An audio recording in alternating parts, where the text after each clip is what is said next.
This, my true story. Every morning for 15 years, my wife made me breakfast with a special smoothie she said was healthy for me. She insisted I drink it every single day, and she would watch me finish the entire glass before leaving for work. I thought it was sweet that she cared so much about my health. But last Tuesday morning, something made me suspicious. I switched our smoothie glasses when she left the room for a moment. When she came back and saw what I did, her face went white with panic. What happened next exposed a terrifying truth. Before I tell you, tell us where you are watching from and subscribe. For 15 years of marriage, my wife insisted on making my breakfast every single morning without exception. It became a ritual that she refused to let anyone else do or to skip even once. She would wake up before me and go downstairs to the kitchen. By the time I came down for work, there would be a tray waiting with an elaborate breakfast spread. There was always fresh orange juice and perfectly cooked eggs and toast with butter, and there was always her special health smoothie that she made just for me. She called it her special smoothie because she claimed it was made with ingredients specifically chosen to boost my energy and improve my health. She said it had fruits and vitamins and supplements that would help me at work. She said she made it with love and that drinking it every morning would keep me healthy and strong. I believed everything she told me because she was my wife and I had no reason to doubt her intentions. I thought it was romantic that she cared enough to make me this elaborate breakfast every single day. She would serve the breakfast on a tray and set it in front of me at the kitchen table. She would sit across from me and watch me eat. She always paid special attention to the smoothie. She would watch with intense focus as I picked up the glass and drank. She would not leave the kitchen or start her own breakfast until I had finished the entire smoothie. She would watch me drink every last drop with an expression I thought was love and care.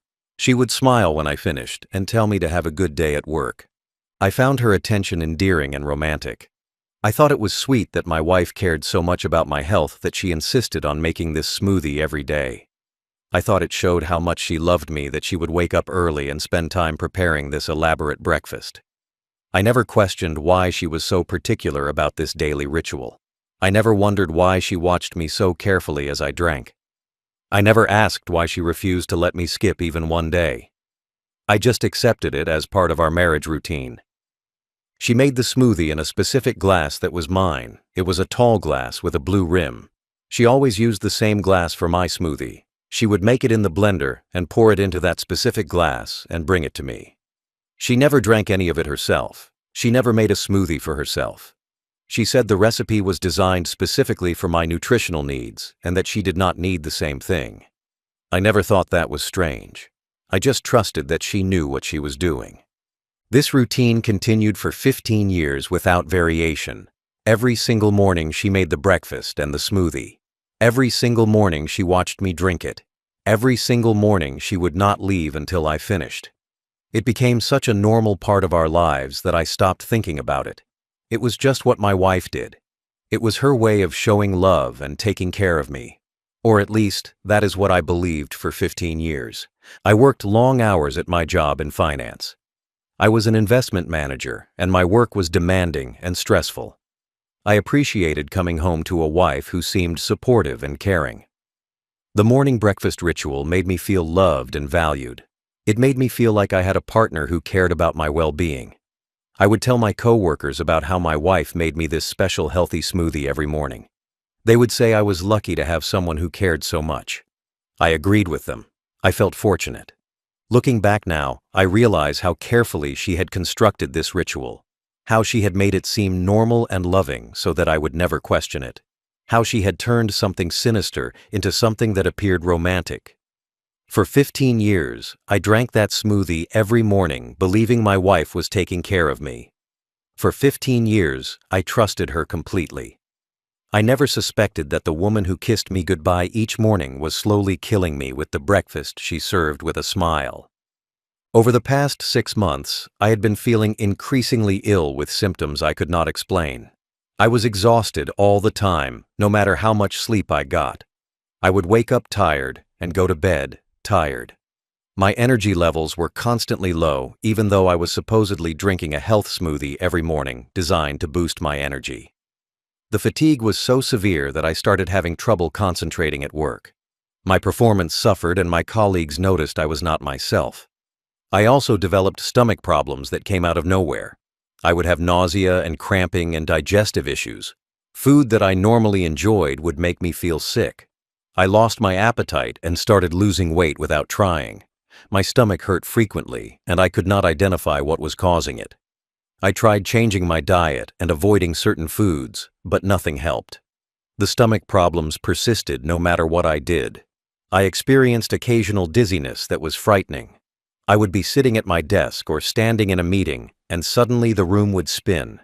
I would have to sit down and wait for it to pass. The dizziness was unpredictable and seemed to have no pattern. Sometimes it happened in the morning, sometimes in the afternoon. It would come and go without warning. I worried there was something seriously wrong with my brain or my inner ear. I went to multiple doctors trying to figure out what was happening to me. I had blood tests and scans and examinations. I saw specialists who ran every test they could think of. But nobody could diagnose what was wrong. All my test results came back normal or only slightly abnormal in ways that did not explain my symptoms. The doctors were puzzled. They suggested stress or anxiety or possible chronic fatigue syndrome. They prescribed medications that did not help. I was getting sicker and nobody could tell me why. Meanwhile, my wife had been growing distant over the same 6-month period. She was less affectionate and less interested in spending time with me. She seemed preoccupied and distracted. She would zone out during conversations. She stopped asking about my day or showing interest in my work. The emotional connection we used to have was fading. I attributed it to stress or the natural evolution of a long marriage. I did not realize it was because she was planning to kill me. She became secretive with her phone in a way she never had been before. She would take calls in other rooms and speak in hushed voices. She would end conversations abruptly when I entered the room. She started keeping her phone face down on tables and taking it with her everywhere, including the bathroom. When I asked who she was talking to, she would give vague answers about friends or work. She acted defensive when I showed curiosity about her calls. I caught her texting someone late at night multiple times. She would be sitting next to me on the couch with her phone angled away so I could not see the screen. Her fingers would be typing quickly, and she would have a small smile on her face. When I asked who she was texting, she would say it was just a friend or a coworker. She would quickly close the messaging app and change the subject. The secrecy around her phone was obvious, but I did not push because I trusted her. I started noticing charges on our credit card for hotels I had never stayed at. They were local hotels in our city charged during times when I was at work. When I asked my wife about the charges, she said they were mistakes or that she had used the card to book rooms for visiting relatives. Her explanations did not quite make sense, but I accepted them because I wanted to believe her. I did not want to think my wife was lying to me about hotel rooms and what she might be doing in them. All the pieces were there in front of me. My mysterious illness that doctors could not diagnose. My wife's growing distance and secrecy. The phone calls and text messages. The unexplained hotel charges. Everything pointed to something terrible happening in my marriage.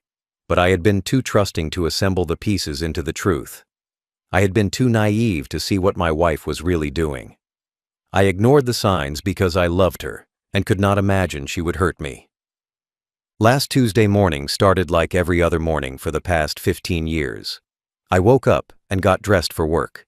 I came downstairs to the kitchen where my wife had already prepared my breakfast. The tray was sitting on the table with the usual spread of orange juice and eggs and toast. And there in the tall glass with the blue rim was the special health smoothie she made every morning.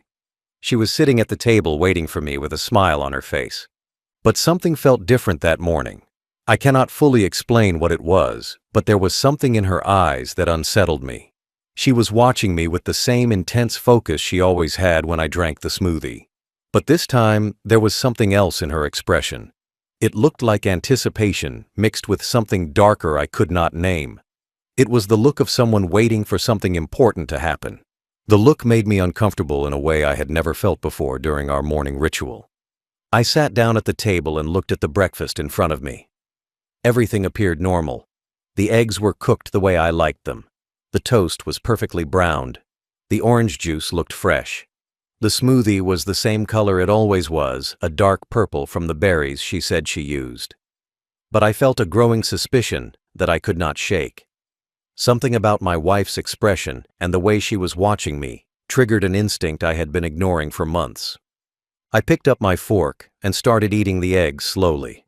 My wife continued to watch me, but her eyes kept darting to the smoothie glass. She seemed eager for me to drink it. She seemed impatient in a way that was unusual. Normally, she would make small talk during breakfast or tell me about her plans for the day. But this morning she was mostly silent, just watching and waiting. The silence felt heavy and wrong. And then her phone rang and she had to leave the kitchen to answer it. She looked annoyed by the interruption. She glanced at the smoothie glass and then at me before walking out of the room. She said she would be right back and that I should keep eating. I heard her voice in the next room, speaking quietly to whoever had called. And in that moment, alone in the kitchen, I made a split-second decision born from months of growing suspicion and the strange feeling I had that morning. I stood up quickly and walked to the counter where my wife kept her own glass of water. I picked up her glass and brought it to the table. Then I switched our positions. I moved the smoothie that had been in front of my seat to where she had been sitting. I moved her water glass to my seat. I rearranged the breakfast tray so it would look like she was supposed to drink the smoothie, and I was supposed to drink the water. My heart was pounding as I did this. I was not sure why I was doing it or what I expected to happen. I just knew I needed to see her reaction. I sat back down in my chair in front of the water glass. The smoothie was now sitting where my wife had been sitting moments before. I waited for her to come back with my pulse racing. I felt nervous and foolish. Part of me thought I was being paranoid and that nothing would happen. Part of me thought my wife would laugh at the switched glasses and drink the smoothie without issue. But a deeper part of me, the part that had been noticing all the signs and ignoring them, knew that something was very wrong. My wife came back into the kitchen and sat down. She glanced at the table and froze. Her eyes locked onto the smoothie glass sitting in front of her instead of in front of me. Her face changed instantly. The color drained from her skin and her expression shifted from anticipation to shock to panic. She stared at the glass like it was a bomb. Her hands started trembling. And in that moment, I knew with absolute certainty that my instinct had been right. Something was terribly wrong with that smoothie. I looked at my wife and gestured to the smoothie glass now sitting in front of her. I forced a smile and tried to keep my voice calm even though my heart was racing. I said, "You drink yours first today, honey." I said I want to see if you really made it as healthy as you claim. I wanted to see how she would react to being asked to drink the smoothie she had made. I wanted to test whether my suspicions were justified or if I was just being paranoid after months of illness and noticing her strange behavior. Her face went completely white, like all the blood had drained from her body. Her hands were trembling as she stared at the smoothie glass. She did not reach for it. She did not smile or laugh or act normal.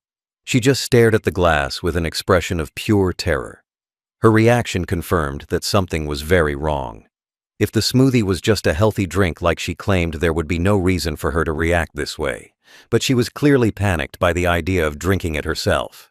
She stammered and said, "No, that is yours." Her voice was shaky and uncertain. She said, "I made it specifically for you with the ingredients you need." She was trying to convince me to drink it instead of her. She reached across the table like she was going to switch the glasses back. But I moved the smoothie further away from me and closer to her. I said, "If it is so healthy, then we can share it." I said, "You drink first, then I will drink mine." I wanted to see if she would do it. I wanted to see if she would put the glass to her lips and take even one sip. She refused immediately. She said she did not want any. She said she had already eaten and was not hungry. She said the smoothie was made for me and I should drink it. But her voice was rising and there was panic in it that she could not disguise. She was not acting like someone who was confused about why I wanted her to drink. She was acting like someone who was desperate to avoid drinking something dangerous. Her reaction told me everything I needed to know even before I had proof. I said calmly that if the smoothie was healthy like she claimed, then there should be no problem with her drinking it. I said I just wanted to make sure it tasted good before I drank it. I was testing her. I was pushing to see how far she would go to avoid drinking what she had made. A normal person would have just laughed and taken a sip. A normal person would have drunk the smoothie without hesitation if it was really just fruit and vitamins like she claimed. But my wife was not acting normal. She was acting terrified. She pushed her chair back from the table like she wanted to get away from the smoothie glass. She said she could not drink it. She said it was made specifically for my nutritional needs and would not be right for her. She was making excuses that made no sense. She said, "Please just drink yours like you always do." She was begging me now. Her voice had an edge of desperation. She needed me to drink that smoothie, and she was panicking because I was refusing and asking her to drink it instead.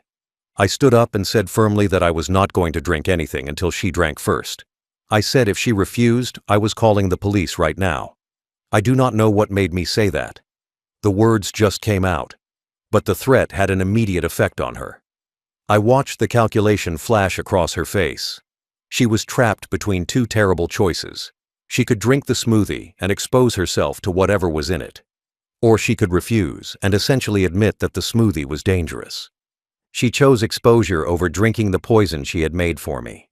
She pushed the glass away violently, sending it sliding across the table. She screamed, "I cannot." Just those two words. I cannot. And then silence fell heavy in the kitchen. We both stared at each other, understanding what her refusal had revealed. My wife had been putting something in my smoothie, something she could not drink herself, something dangerous enough that she would rather expose herself than consume it. She had just confessed to poisoning me without saying the actual words. I stood there in the kitchen staring at my wife, who was now crying and shaking. She had pushed the smoothie glass away and screamed that she could not drink it. The admission hung in the air between us. I asked her what was in the smoothie. I asked her what she had been giving me every morning for months. She did not answer. She just sat there sobbing with her hands covering her face. I asked again, louder this time. I demanded she tell me what she had put in my morning drink, but she would not speak. She just cried. I picked up my phone and dialed emergency services. My hands were shaking as I held the phone. I told the operator I needed police immediately. I said I believed my wife had been poisoning me. The operator asked if I was in immediate danger, and I said no, but that I had evidence and needed officers to come right away. The operator said police were being dispatched and to stay on the line. I stayed on the phone while my wife sat at the table crying and not looking at me. I did not touch the smoothie glass. I did not pour it out or move it. I left it sitting on the table exactly where it was because I knew it was evidence. I also did not let my wife leave the kitchen. I told her to stay seated and not move. She did not try to leave. She just sat there with her head in her hands, sobbing. I think part of her was relieved that it was finally over. Part of her must have been exhausted from maintaining the lie and the routine for so long. The police arrived within 10 minutes. 2 officers came to the door, and I let them in. I brought them to the kitchen where my wife was still sitting at the table. I showed them the smoothie glass and explained what had happened. I told them about the 15-year morning routine. I told them about my mysterious illness that doctors could not diagnose. I told them about switching the glasses and my wife's violent refusal to drink the smoothie. The officers looked at each other, and one of them called for additional units and a forensic team. More officers arrived along with people in forensic gear. They photographed the kitchen and the breakfast table. They carefully collected the smoothie glass and sealed it in an evidence bag. They also collected my wife's water glass for comparison. They took samples of the liquid from both glasses to be tested. They asked me detailed questions about the morning routine and about my health problems. They asked my wife questions, but she barely responded. She just sat there crying. The forensic team said they would test the smoothie at the lab, but that they could also do a preliminary field test right away. They used some kind of chemical testing kit on a small sample of the smoothie. The test changed color within seconds. One of the officers said the smoothie tested positive for ethylene glycol, which is the main ingredient in antifreeze. He said there were also traces of what appeared to be crushed pills. They would need the full lab analysis to identify everything, but the field test confirmed the smoothie contained poison. I felt my legs go weak when they said antifreeze. My wife had been putting antifreeze in my morning smoothie. Antifreeze is toxic and causes organ failure and death if consumed over time. That explained my mysterious illness. That explained the fatigue and the stomach problems and the dizziness. My organs had been slowly failing from antifreeze poisoning. The doctors could not diagnose it because they were not testing for poison. They were looking for natural causes of disease. The officers collected my wife's water glass and tested it too. The water came back clean. Just regular water with nothing added. Her glass was safe while mine contained poison. For months, possibly years, my wife had been methodically poisoning my breakfast while pretending it was an act of love. She had been slowly killing me with antifreeze and crushed medications hidden in a smoothie she served with smiles and kisses. She had been watching me drink poison every morning and then sending me off to work, knowing I was dying. The police arrested my wife right there at our kitchen table while the forensic team continued collecting evidence. They read her rights and placed handcuffs on her wrists. She did not resist. She just cried and said she was sorry over and over. One of the officers asked if she was confessing to poisoning me, and she nodded but did not elaborate. They led her out of the house and put her in a police car. I watched through the window as they drove away with my wife of 15 years who had been trying to kill me. The forensic team spent hours going through our kitchen. They took samples from the blender where my wife made the smoothies every morning. They photographed everything and bagged items as evidence. They asked me where my wife kept ingredients and I showed them the cabinets. They went through everything, carefully documenting and collecting. They found bottles of supplements and vitamins that looked normal. But they took everything to be tested in case something had been tampered with. The lead investigator asked me detailed questions about the timeline of my illness. I told him my symptoms had started about 6 months ago. He asked if that coincided with when my wife started making the smoothies, and I thought about it. I realized the special smoothie routine had actually started 15 months ago, not 15 years. For the first 14 years of our marriage, she made regular breakfasts, but no smoothie. The smoothie was a more recent addition to our routine. The timing matched up with when I started feeling sick. The investigator asked for my medical records, and I gave him permission to access everything. He said they would need to see what tests had been run and what my symptoms were over the past months. He said the medical records would help prove that the poisoning was deliberate and ongoing. He said my doctors had unknowingly been documenting the effects of being poisoned without knowing the cause. The records would be critical evidence in the criminal case against my wife. They also seized my wife's phone as evidence. The investigator said they would examine all her messages and calls and internet searches.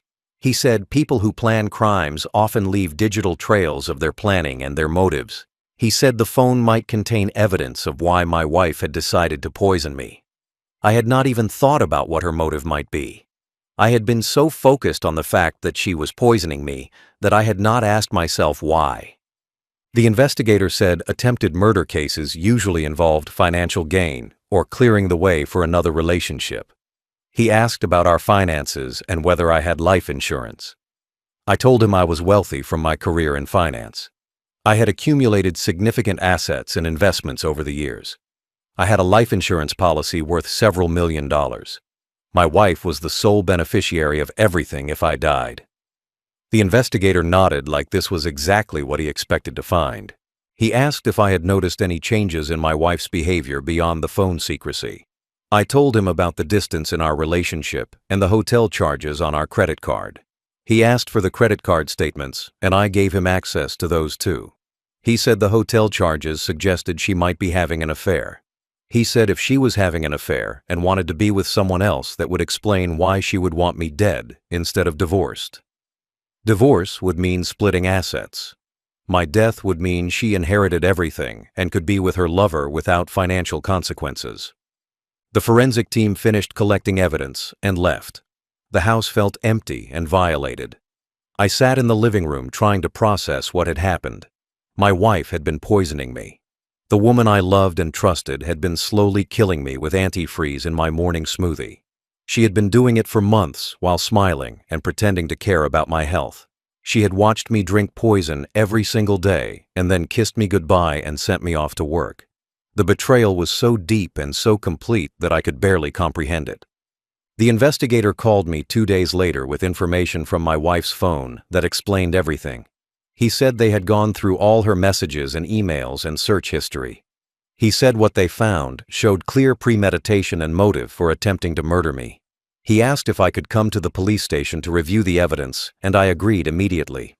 I needed to understand why my wife had tried to kill me. I needed to know what had driven her to put poison in my food every morning for months. At the police station, the investigator showed me printed copies of text messages from my wife's phone. The messages were between her and a man named Derek. I did not recognize the name. The investigator said Derek was a co-worker of my wife from her office. The messages went back 18 months, showing a long-term affair that had been going on while my wife was living with me and pretending our marriage was fine. The messages were intimate and sexual and made me sick to read. But the messages were not just about an affair. They were about planning a future together. My wife and Derek had discussed in detail what they would do once I was dead. They talked about selling my house and buying a new one together. They talked about traveling the world with my money. They talked about early retirement and living a life of luxury funded by my estate. They had planned their entire future on my grave. They were counting on me dying so they could be together without having to deal with divorce. The investigator showed me messages where my wife discussed her plan to make my death look natural. She wrote that doctors could not figure out what was wrong with me, and that meant the poison was working. She wrote that once I died, it would look like a medical mystery or natural causes. She wrote that nobody would suspect murder if I just got sicker and sicker until my organs failed. She thought she had created the perfect crime where I would die, and she would inherit everything, and nobody would ever know she killed me. There were messages where Derek celebrated how stupid I was. He wrote that I was an idiot for never suspecting the morning smoothies. He wrote that I deserved what was happening because I was too trusting and naive. My wife agreed and wrote that I was easy to manipulate. She wrote that I believed everything she told me about the smoothie being healthy. She wrote that I drank poison every morning with a smile because I was too dumb to question her. They laughed about how stupid I was while planning to murder me and take my money. The investigator showed me searches on my wife's phone for information about poisons. She had researched antifreeze extensively. She had looked up how much was needed to kill someone. She had looked up symptoms of antifreeze poisoning. She had searched for other substances that could be mixed with antifreeze to make it more effective. She had joined online forums under fake names asking about undetectable poisons. She had spent months researching how to kill me without getting caught. My life insurance policy was worth $25 million. My wife was the sole beneficiary. If I died, she would receive that full amount tax-free. She would also inherit my investment portfolio and my retirement accounts and my share of our house. The total estate she stood to inherit was worth more than $25 million. That was the motive. She wanted my money. She wanted to be with Derek. And she decided murder was the easiest way to get both. The investigator said they had enough evidence to charge my wife with attempted murder and conspiracy. They also had enough to charge Derek as an accomplice since the messages showed he knew about the poisoning and encouraged it. Both of them would be arrested and prosecuted. The investigator said cases with this much evidence usually resulted in long prison sentences. He said my wife and Derek had been stupid to document their entire plan in text messages. He said criminals often thought they were smarter than they were and made mistakes that led to their arrest. I sat in the police station reading messages between my wife and her lover planning my death, planning how to spend my money once I was gone, celebrating how easy it was to poison me. The betrayal was complete and devastating. The woman I loved had not just stopped loving me. She had actively tried to murder me for money so she could run away with another man. The investigation expanded as detectives dug deeper into every aspect of my wife's plan. They subpoenaed my medical records from all the doctors I had seen over the past 15 months. The records showed that my mysterious illness began exactly when my wife started the special smoothie routine. Before that, I had been healthy with no significant medical problems. The timing was not a coincidence. The moment she started poisoning me was the moment my health began to deteriorate rapidly. The medical records documented a clear progression of symptoms consistent with antifreeze poisoning. The doctors had noted my fatigue and stomach problems and dizziness. They had documented weight loss and declining kidney function. They had seen elevated liver enzymes and abnormal blood work. But they had not known what was causing these problems because they were not testing for poison. They had been looking for natural diseases like autoimmune disorders or cancer. They never suspected that my symptoms were the result of deliberate poisoning by my wife. One doctor had even noted in my records that my symptoms were unusual and did not fit any known disease pattern. He had written that it almost seemed like toxic exposure, but could not identify a source. That note was particularly damning evidence. A medical professional had recognized that my symptoms looked like poisoning, but had no reason to suspect my wife was the source of the toxin. If I had died, the doctors would have listed cause of death as organ failure of unknown origin. My wife would have gotten away with murder. The investigator told me that detectives had found evidence of my wife's extensive research into how to commit the perfect murder. They recovered her internet search history going back over a year. She had searched for things like how to poison someone without getting caught and what poisons are undetectable and symptoms of antifreeze poisoning. She had visited websites and forums dedicated to true crime and unsolved murders.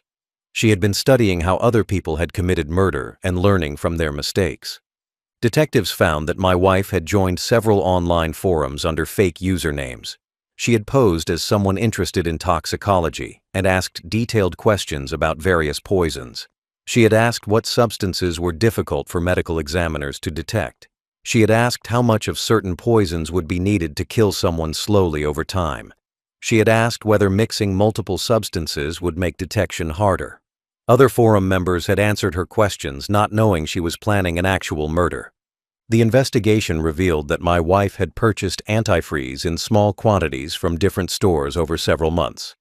Detectives went to hardware stores and auto parts stores in the area with my wife's photo.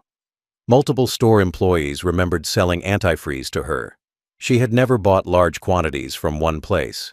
She had bought small bottles from many different locations so that no single purchase would raise suspicion. She had been careful to avoid creating a pattern that might be traced back to her. Detectives also found crushed prescription pills in our kitchen. They were hidden in the back of a cabinet behind other items. The pills were prescription medications for blood pressure and heart conditions. My wife did not have prescriptions for these medications, which meant she had obtained them illegally or taken them from someone else. When crushed and mixed with antifreeze, these medications would accelerate organ damage and make my death come faster. She had been using multiple poisons to ensure I would die. The forensic analysis of the smoothie I had not drunk that final morning showed exactly what my wife had been giving me. The lab found antifreeze in quantities sufficient to cause serious harm over time. They found crushed medications that affected heart and kidney function. They found other substances that were designed to mask the taste of the poison. Every ingredient in that smoothie except the fruit had been chosen specifically to kill me slowly while tasting normal enough that I would not suspect anything was wrong. Every breakfast I had eaten for 15 months had been attempted murder disguised as wifely devotion. Every time my wife smiled and watched me drink the smoothie, she was watching me consume poison. Every time she kissed me goodbye and sent me off to work, she was hoping that day would be the day my organs finally failed. The evidence showed this was not a crime of passion or a sudden decision. It was calculated, premeditated murder planned over months with careful research and deliberate execution. My wife was arrested at our kitchen table on the morning I switched the smoothie glasses. But Derek was still free, and the police wanted to arrest him too, since the text messages showed he was part of the conspiracy. Detectives went to his apartment with a search warrant 2 days after my wife's arrest. They knocked on his door, and he answered, looking nervous. He had probably heard about my wife's arrest and knew the police would be coming for him eventually. They placed him under arrest for conspiracy to commit murder and accessory to attempted murder. When detectives searched Derek's apartment, they found even more evidence of the conspiracy. They found a burner phone that Derek had been using to communicate with my wife, in addition to their regular phones. The burner phone contained messages that were even more explicit about the murder plan. They discussed specific dosages of poison. They discussed how long it would take for me to die. They discussed what my wife should say to doctors to avoid suspicion. The burner phone proved they knew exactly what they were doing and had tried to hide their communications. Detectives also found bottles of antifreeze in Derek's apartment. He had apparently been helping my wife obtain the poison and store it so that she would not have too much in our house where I might discover it. They found documents showing Derek had been researching my financial information. He had somehow obtained details about my assets and life insurance policy. He knew exactly how much my wife would inherit when I died. The financial motive was clear and documented. They found printed pages showing houses Derek and my wife had been looking at online. Luxury homes in expensive neighborhoods far from where we currently lived. They had been planning where they would move after I was dead, and they had my money. They had been shopping for their dream home that would be purchased with my life insurance payout. They had picked out furniture and discussed renovations. They had planned their entire future life together, down to the smallest details. Derek was taken to the police station and interrogated. Initially, he denied everything and said he did not know what the detectives were talking about. But when they showed him the text messages and the evidence from his apartment, he realized lying was pointless. He eventually admitted to the affair, but claimed he did not know my wife was poisoning me.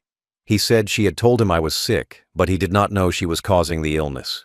He tried to claim he was innocent and had no part in the attempted murder, but the text messages proved he was lying. The messages showed Derek actively encouraging my wife to continue poisoning me. He had given her advice on how much poison to use. He had told her to be patient and let the poison work slowly. He had celebrated when she reported that my health was getting worse.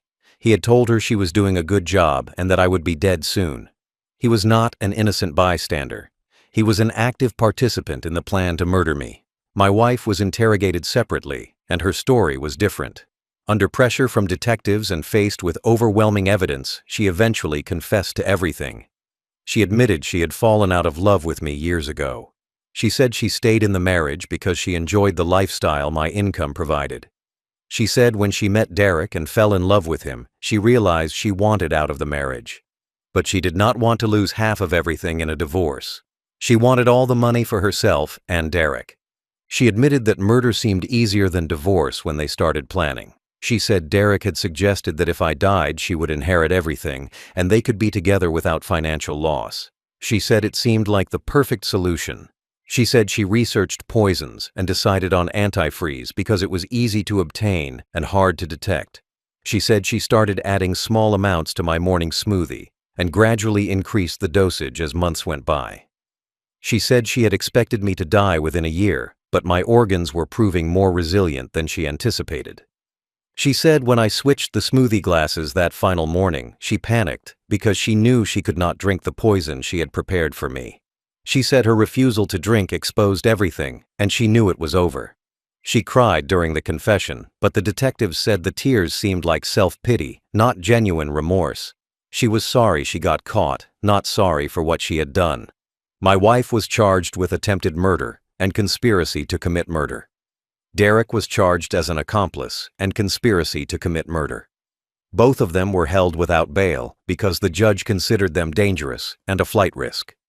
The prosecutor said the evidence was overwhelming and he expected to secure long prison sentences for both of them. The case went to trial 8 months after my wife's arrest. I attended every day of the trial and watched as the evidence was presented to the jury. The trial lasted 3 weeks. The prosecutor showed the jury all the text messages between my wife and Derek planning my death. The prosecutor showed the internet search history proving my wife had researched poisons. The prosecutor showed the medical records documenting my declining health. The prosecutor showed the forensic evidence proving the smoothie contained antifreeze. The prosecutor showed receipts for antifreeze purchases from multiple stores. The evidence was devastating and undeniable. My wife and Derek sat at the defense table looking defeated as their plan was exposed in detail. The jury deliberated for less than 4 hours before returning guilty verdicts on all counts for both my wife and Derek. My wife showed no emotion when the verdict was read. Derek put his head in his hands and cried. The judge scheduled sentencing for 2 weeks later. At sentencing, the judge said this was one of the most calculated and cruel attempts at murder he had seen in his career. He said my wife had violated the most basic trust between spouses by poisoning me while pretending to care for my health. He said Derek had encouraged and participated in a plan to murder an innocent man for financial gain. My wife was sentenced to 25 years in prison without possibility of parole for 15 years. Derek was sentenced to 15 years in prison without possibility of parole for 10 years. Both sentences were on the high end of what was possible under the law.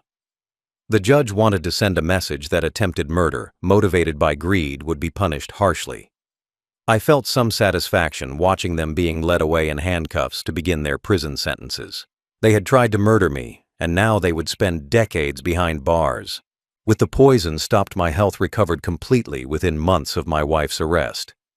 Every symptom I had experienced disappeared. The fatigue went away and my energy returned. The stomach problems stopped and my appetite came back. The dizziness ended and I felt stable again.